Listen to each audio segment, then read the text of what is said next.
जिसमें रक्षा मंत्री राजनाथ सिंह ने मंगलवार को एक कार्यक्रम में हिस्सा लिया।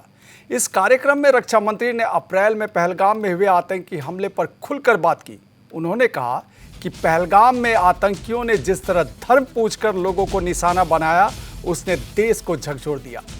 उन्होंने धर्म पूछकर मारा, लेकिन हमने उनका धर्म पूछकर नहीं, उनका कर्म देखकर मारा। यह देश की सामाजिक एकता पर हुआ हमला था। धर्म पूछकर मारने के पीछे उनका उद्देश्य था भारत की सांस्कृतिक एकता को नुकसान पहुंचाना। राजनाथ सिंह ने कहा कि हम आतंकियों को नहीं, बल्कि आतंकी ढांचे को पूरी तरह से खत्म करें, यह जरूरी है।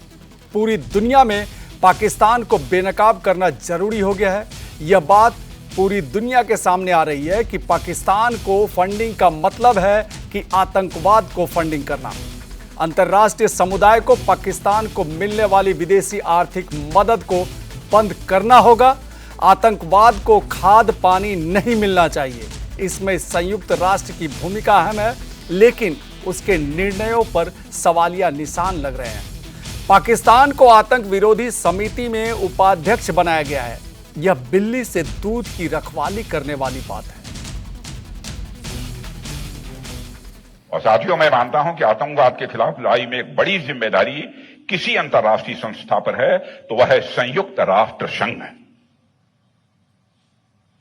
विडंबना क्या है? आज दुर्भाग्यवश हाल के वर्षों में यूनाइटेड नेशन ने के कई निर्णयों पर सवालिया निशान लग रहे हैं। साथियों, सबसे हालिया उदाहरण है कि संयुक्त राष्ट्र सुरक्षा परिषद द्वारा पाकिस्तान को काउंटर टेररिज्म पैनल का वाइस चेयर यानी उपाध्यक्ष बनाया गया है। और हैरानी की बात यह है कि यह काउंटर टेररिज्म पैनल 9/11 हमले के बाद गठित किया गया था। और हम जब जानते हैं कि 9/11 का हमला किसने किया था, और यह भी किसी से छिपा नहीं है कि उस हमले के मास्टरमाइंड को पाकिस्तान ने शरण दी थी। यह तो एक तरह से बिल्ली से दूध की रखवाली करवाने वाली बात है मित्रों। और पाकिस्तान को काउंटर टेररिज्म पैनल का वाइस चेयर और यानी उपाध्यक्ष बनाया जा रहा है। इससे बड़े दुर्भाग्य की बात क्या हो सकती है? आज मैं इस फोरम से कहना चाहता हूं कि इंटरनेशनल कम्युनिटी को इसका कॉग्निजेंस लेना चाहिए। यह निर्णय न केवल चौंकाने वाला है, बल्कि मैं मानता हूं कि आतंकवाद के मुद्दे पर संयुक्त राष्ट्र संघ जैसी संस्था की गंभीरता पर यह गहरा प्रश्न चिन्ह भी लगाता है। यह कैसे भुलाया जा सकता है? क्या वही पाकिस्तान है जिसकी जमीन का इस्तेमाल वैश्विक आतंकवादी संगठनों की पनाहगाह के रूप में बराबर होता रहा है? और साथियों, यह वही देश है जहां हाफिज सईद और मसूद अजहर जैसे घोषित आतंकवादी खुलेआम घूमते हैं और जहर उगलते हैं। और उस पाकिस्तान का